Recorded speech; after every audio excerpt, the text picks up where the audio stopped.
এই প্রেতাত্মার ঘটনাটি শুনলে আপনি চমকে যাবেন, কারণ এইরকম প্রেতাত্মার ভয়ঙ্কর ঘটনা আপনি আপনার জীবনে কোনোদিনও শোনেননি।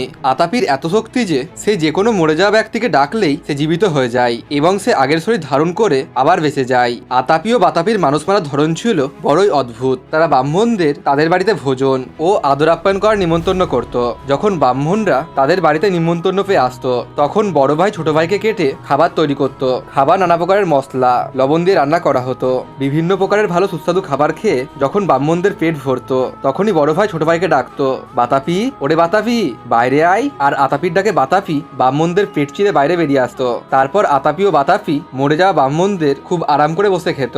এই প্রকারের ছল তারা মহর্ষি অগস্ত্যের সাথে করে। খাবার খাওয়ার পর যখন ঋষি অগস্ত্য উঠছিল, তখনই আতাপি ছোট ভাইকে ডাকে, বাতাপি, ওরে বাতাপি, বাইরে আয়। আর তারপর যা হয় তা দেখে আতাপি অবাক হয়ে যায়, কারণ আতাপি কোনোদিনও ভাবতেও পায়নি যে এমনটা হবে।